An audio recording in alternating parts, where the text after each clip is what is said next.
Hello, family. How are you doing? It's good to see everyone. This is my weekly message. Just so you know, there won't be one next week because I'm on vacation from Sunday through Friday.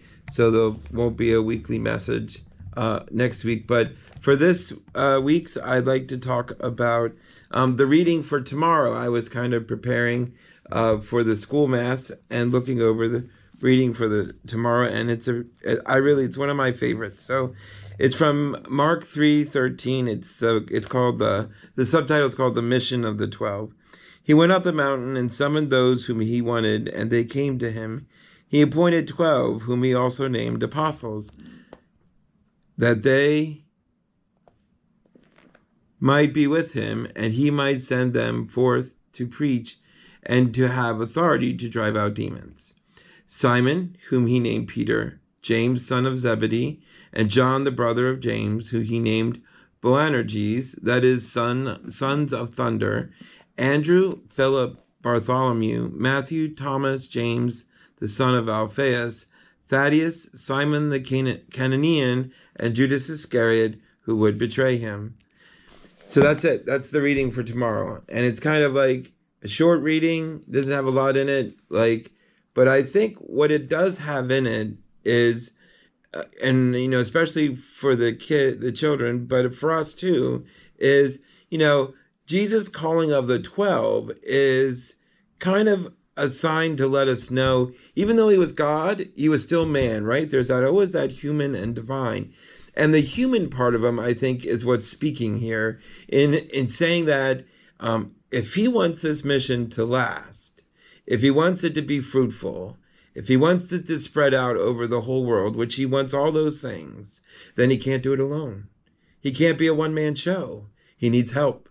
And that's why he pulls the 12 apostles in, right? To be that core group of help. Not just to help spread the message, but to lift one another up, to support Jesus and be with him through, thick and thin, and to help him get through his ministries and trials and all those things that he goes through over the next 3 years. He knows as a human, he can't do this alone, that he needs to have a gang, a group, right? A close comrades to do this with. So that's kind of the message that I want to emphasize today. And, maybe you're sick of hearing it, but I keep talking about it. It's the same message. I can't do this alone, right? I can't stand up on the altar and be all the ushers and be the altar servers and be the extraordinary ministers and be the lectors. I can't be all those things. I can't do Mass alone, right? And I know I keep harping on Mass, but it's the most important part of our parish life because it is the heart of who we are, and it should be where we shine the most. Now, we shine at St. Patrick's in a lot of things. Our ministries, our care for the poor and the needy, and our service, and all the things we do for our community and for one another. And that is great. It is 100% great. But where we need to shine the most, where our heart needs to explode the most, is in the Mass.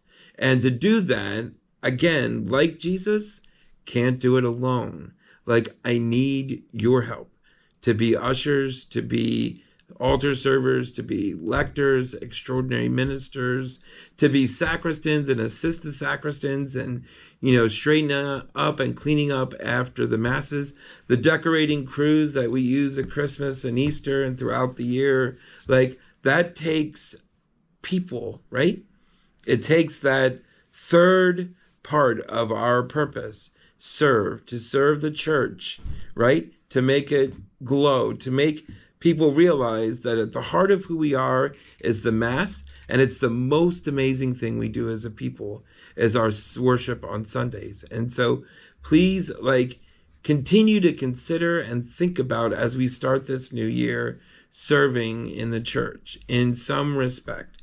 The most important to me especially is usher-greeter. I would love a crew of ushers that can not only show people to their seats and collect the offertory, but greet people as they come in, be a smiling face, help them if they're not sure what to do or where to go.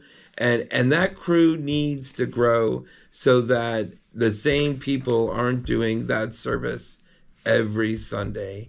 and so that we can have a committed crew, a good amount at every Mass, not worrying about whether someone's not going to show up or not. So, like, again, like Jesus calling the 12, this is your pastor calling his 12, 20, 100 to make what's most important to us, the Mass, shine and be at the heart of who we are. And I can't do that alone. Like, I need your help. Just like Jesus needed the apostles' help, like I need your help to make the heart of who we are shine and be amazing, so that it spreads out through all we do, all that we are. And so in that vein, like, if you're not sure where to serve or what to do, our website is a great start. Like, you can go there and click a couple links and find all the ministries we're involved in, not just the ones at the Mass and on the altar, but all the things that we're involved in, and jump out and be a part of those.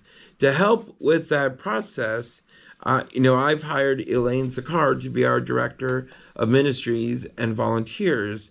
And so if you're interested in anything, it'd be great to contact her and let her know that you'd love to help out with this or, that or the other thing. And so just to make what we do here shine the best way we can.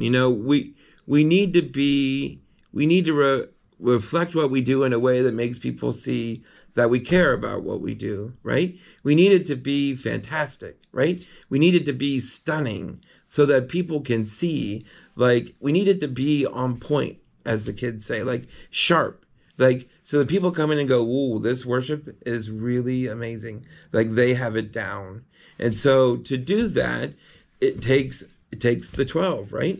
Take not just Jesus, but Jesus and the 12, the pastor and his parishioners, his family, coming together and serving and helping out in the best way that they can, in whatever way they can, to make what we do here the heart of who we are and the heart of Jesus, so that people can see where our light comes from that we share out in the community and in our families is so important. So that being said, I just want to kind of give you a heads up about clergy over the next few weeks. So Father Kashif, Brother Tariq passed away on January 3rd, and we've been praying for him. But Father Kashif went home to Pakistan to be with his family and will be home for the month of January. He won't be back until February 6th or 7th. And so Father Dem is still recovering, and he's doing very well with his recovery, but still recovering. So I'm having to call in a lot of visiting priests to cover masses and confessions and things like that, while it's kind of down to just me. And so over the next few weeks, you'll see a lot of different faces of clergy from around the area helping out. So please be nice to them and friendly with them. Especially next week, I'll be away on vacation as well, the 22nd to the 27th. So Father Sam Du Bois will be covering most of those days in daily Mass and help around the parish. And so please be kind to him as well. He's a good guy, and I'm very thankful he's able to help out. So, but again, like, just like I'm reaching out to my brother priest to help me, I'm reaching out to you to help me make our church shine in the best way it can. I know last talk I talked about being vibrant. I really love that word, and that's my word for the year, to become a vibrant church, one that is alive. And to do that, we need those who can serve in the best way they can. So please consider serving at St. Patrick's in one way or another.